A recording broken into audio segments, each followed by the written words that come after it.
New York का hotel New Yorker, कमरा number 3327। एक 86 साल का बुढ़ा इंसान जो पिछले 10 सालों से इस कमरे में बिल्कुल अकेला रह रहा था, अपनी आखिरी सांसें गिन रहा था। उसके पास ना कोई पैसा था, ना कोई परिवार, लेकिन उसके पास थे कुछ ऐसे दस्तावेज जो अगर दुनिया के सामने आ जाते तो आज हमारी दुनिया वैसी नहीं होती जैसी दिखती है। उसकी मौत के ठीक बाद अमेरिकी सरकार की खुफिया एजेंसी FBI उस कमरे में घुसती है। सारे पेपर्स, सारे नक्शे और उसकी बरसों की रिसर्च को रातों रात जब्त कर लिया जाता है। आखिर सरकार को किस चीज़ का डर था? क्या उस बूढ़े इंसान ने कोई ऐसा हथियार बना लिया था जो पूरी दुनिया को तबाह कर सकता था, या फिर उसने फ्री एनर्जी का कोई ऐसा राज ढूंढ लिया था जिससे अरबों डॉलर की बिजली कंपनियां बर्बाद हो जाती? इतिहास की किताबों ने इस इंसान का नाम छुपाने की पूरी कोशिश की। थॉमसन एडिसन और मार्कोनी जैसे अमीर वैज्ञानिकों ने इसके आइडिया चुराए, लेकिन आज आपके हाथ में जो स्मार्टफोन है, आपके घर में जो बिजली है और जो वाईफाई आप इस्तेमाल कर रहे हैं, इन सब का आविष्कार इस अकेले दिमाग की उपज था। The ultimate genius Nikola Tesla. स्वागत है आपका आपके चैनल नॉन सोमलिया पर। अगर आप भी विज्ञान और इतिहास के अनसुने रहस्यों को देखना पसंद करते हैं तो अभी इस वीडियो को लाइक कर दीजिए और चैनल को सब्सक्राइब करके नोटिफिकेशन बेल ऑन कर लीजिए, क्योंकि आज का ये सफ़र आपके होश उड़ाने वाला है। आज हम टेस्ला के उन राजों से पर्दा उठाएंगे जो आज तक दुनिया से छुपाए गए। अगर आपने इस वीडियो का एक सेकंड भी मिस किया तो आप इतिहास की सबसे बड़ी मिस्ट्री मिस कर देंगे। कहानी शुरू होती है 10 जुलाई 1856 की आधी रात को। आसमान में इतनी भयानक बिजली कड़क रही थी मानो बादल फट जाएंगे। उसी वक्त एक छोटे से घर में एक बच्चे का जन्म हुआ। तूफान को देखकर दाई पूरी तरह डर गई। उसने बच्चे की माँ से कहा, यह बच्चा एक अपशगुन है, ये तूफान की औलाद है, ये दुनिया में सिर्फ अंधेरा लाएगा। लेकिन उस माँ ने बच्चे को अपनी गोद में लिया और मुस्कुराते हुए कहा, नहीं, ये अंधेरा नहीं, ये रोशनी का बच्चा है। और उस बच्चे का नाम रखा गया निकोला टेस्ला। टेस्ला बचपन से ही बाकी बच्चों जैसे नहीं थे।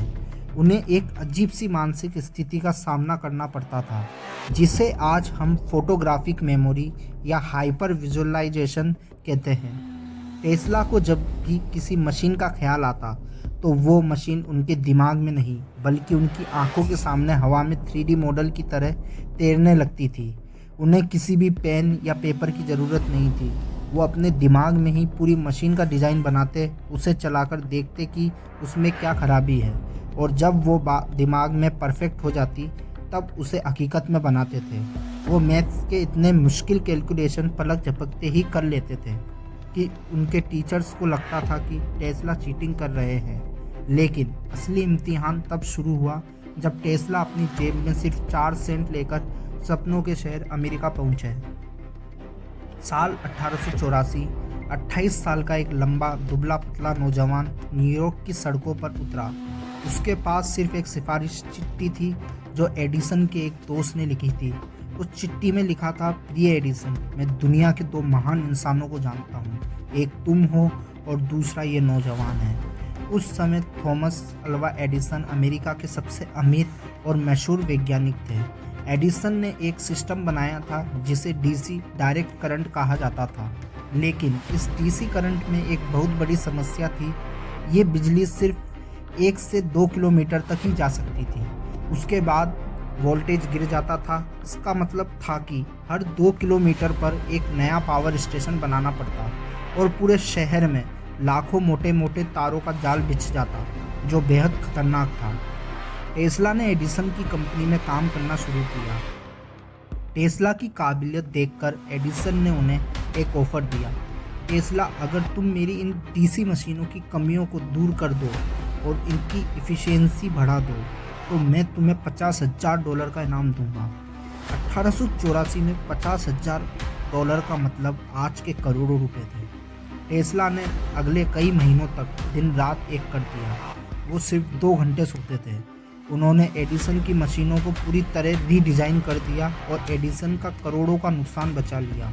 लेकिन जब टेस्ला अपना इनाम मांगने एडिसन के केबिन में गए तो एडिसन अपनी कुर्सी पर पीछे झुका, सिगार का धुआं उड़ाया और जोर से हंसते हुए बोला, टेस्ला तुम अभी नए हो, तुम अमेरिकन ह्यूमन नहीं समझते, मैंने तो वो सिर्फ एक मजाक में कहा था।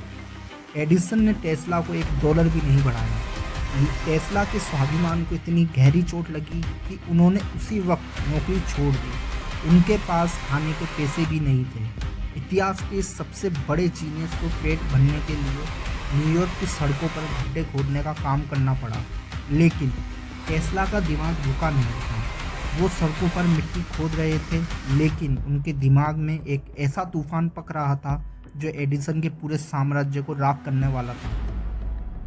टेस्ला ने एक नया सिस्टम इन्वेंट किया था, एसी अल्टरनेटिंग करंट, यानी प्रत्यावर्ती धारा। इस करंट की खासियत ये थी कि इसे पतले तारों के जरिए हजारों किलोमीटर दूर तक बिना किसी पावर लॉस के भेजा जा सकता था। ये एडिसन के सिस्टम से 2 गुना सस्ता और बेहतर था। टेस्ला के इस आइडियाज़ को एक अमीर बिजनेसमैन जॉर्ज वेस्टिंगहाउस ने खरीदा। अब मार्केट में 2 खिलाड़ी थे, एक तरफ एडिसन का पुराना और महंगा डीसी और दूसरी तरफ टेस्ला का नया और क्रांतिकारी एसी। यहाँ से शुरू हुई साइंस के इतिहास की सबसे गंदी लड़ाई, the war of currents. Edison को समझ आ गया था कि अगर टेस्ला का एसी करंट कामयाब हो गया तो उनका अरबों का बिजनेस डूब जाएगा। एडिसन ने लोगों के मन में डर पैदा करने के लिए एक पीआर कैंपेन चलाया। वो सरेआम सड़कों पर जाते और आवारा कुत्तों, बिल्लियों और यहाँ तक कि घोड़ों को टेस्ला के एसी करंट की तारों से जोड़ देते और लोगों के सामने उन्हें तड़पा तड़पा कर मार डालते। वो चिल्लाते, देखो ये टेस्ला का एसी करंट, ये जानलेवा है, अगर ये तुम्हारे घरों में आया तुम्हारे बच्चे ऐसे ही मर जाएंगे।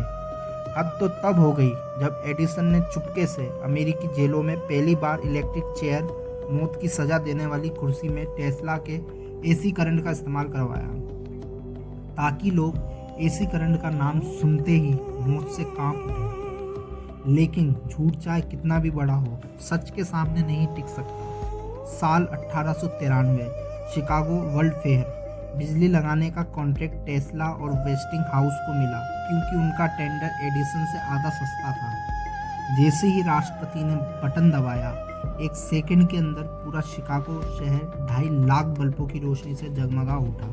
ऐसा नज़ारा दुनिया ने पहले और फिर टेस्ला ने स्टेज पर आकर वो एडिसन की बोलती हमेशा के लिए बंद कर दी।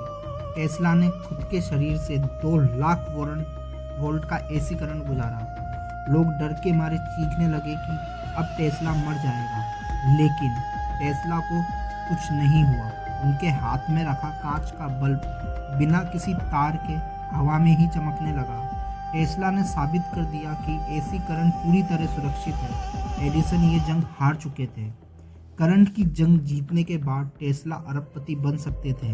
अगर वो अपने एसी करंट का रॉयल्टी कॉन्ट्रैक्ट रखते तो वो दुनिया के सबसे पहले ट्रिलियनर बनते। लेकिन जब वेस्टिंगहाउस की कंपनी घाटे में आई तो टेस्ला ने मानवता के लिए अपना रॉयल्टी कॉन्ट्रैक्ट फाड़ दिया और अपनी सारी दौलत छोड़ दी, क्योंकि उनका सपना सिर्फ घरों में बिजली पहुंचाना नहीं था। उनका अगला प्रोजेक्ट इतना खतरनाक था कि वो पूरी दुनिया का ढांचा बदल सकता था। साल 1901 न्यूयॉर्क का लॉन्ग आइलैंड, टेस्ला ने एक विशाल 187 फीट ऊंचे टावर का निर्माण शुरू किया। इसका नाम था वार्डनक्लिफ टावर। टेस्ला का प्लान क्या था? वो पूरी पृथ्वी के आयन मंडल को एक बहुत बड़े इलेक्ट्रिक कंडक्टर में बदलना चाहते थे। वो चाहते थे कि बिना किसी तार के हवा के जरिए पूरी दुनिया में मुफ्त बिजली, तस्वीरें और वॉइस मैसेज भेजे जा सके। यानी जो वाईफाई और इंटरनेट आज हम 21वीं सदी में इस्तेमाल कर रहे हैं, टेस्ला उसे 130 साल पहले पूरी दुनिया के लिए बिल्कुल मुफ्त करना चाहते थे। इसके लिए उन्हें फंड कर रहे थे उस समय के सबसे बड़े बैंकर जेपी मॉर्गन। लेकिन जैसे ही मॉर्गन को टेस्ला के असली इरादे का पता चला, मॉर्गन के होश उड़ गए। मॉर्गन ने टेस्ला से एक ऐसा सवाल पूछा जिसने इस प्रोजेक्ट का डेथ वारंट साइन कर दिया। मॉर्गन ने पूछा, टेस्ला, अगर तुम हवा से सबको मुफ्त बिजली दोगे तो मैं लोगों के घरों में मीटर कहाँ लगाऊंगा और मैं इससे पैसे कैसे कमाऊंगा? पूंजीवाद को मुफ्त की चीज़ें पसंद नहीं थी। जेपी मॉर्गन ने तुरंत इस प्रोजेक्ट की फंडिंग रोक दी। बाकी के इन्वेस्टर्स को भी मना कर दिया कि कोई टेस्ला को $1 भी नहीं देगा। टेस्ला पाई पाई के लिए मोहताज हो गए। उनके इस अधूरे टावर को बाद में सरकार ने डायनामाइट से उड़ा दिया और स्क्रैप में बेच दिया। दुनिया ने मुफ्त ऊर्जा का सबसे बड़ा मौका हमेशा के लिए खो दिया। जैसे जैसे टेस्ला की उम्र बढ़ रही थी, वो और भी रहस्यमयी होते जा रहे थे। वो अक्सर कहते थे, अगर आप 3, 6 और 9 की महानता को समझ जाए तो आपके पास ब्रह्मांड की चाबी होगी। क्या ये सिर्फ एक सनक थी? टेस्ला होटल के उसी कमरे में रुकते थे जिसका नंबर 3 से डिवाइड होता था। जैसे उनका आखिरी कमरा 3327। वो किसी बिल्डिंग में कदम रखने से पहले उसके 3 चक्कर काटते थे। वो अपनी प्लेट को साफ करने के लिए 18 नैपकिन्स का इस्तेमाल करते थे, क्योंकि 18 भी 369 के पैटर्न में आता है। गणितज्ञों का मानना है कि हमारे ब्रह्मांड का क्रिएशन पैटर्न में कभी भी 3, 6 और 9 का नंबर नहीं आता। ये 3 नंबर्स एक अलग ही डायमेंशन को कंट्रोल करते हैं। क्या टेस्ला को ब्रह्मांड का कोई ऐसा सीक्रेट कोड मिल गया था जो आज के वैज्ञानिकों की समझ से परे है? लेकिन बात सिर्फ नंबर्स की नहीं। 1930 के दशक में टेस्ला ने दावा किया कि उन्होंने एक ऐसा हथियार बनाया है जिसे कोई भी देश अपनी सीमा पर लगा दे तो दुनिया की कोई भी सेना उस देश पर हमला नहीं कर सकती। इसका नाम था टेलीफोर्स, जिसे मीडिया ने द डेथ रे का नाम दिया। ये एक ऐसी बीम थी जो 250 मील दूर से ही दुश्मन के 10,000 लड़ाकू विमानों को पलक झपकते ही पिघला सकती थी। टेस्ला चाहते थे कि ये हथियार हर देश के पास हो ताकि दुनिया से युद्ध हमेशा के लिए खत्म हो जाए। लेकिन सरकारें शांति नहीं, ताकत चाहती थी।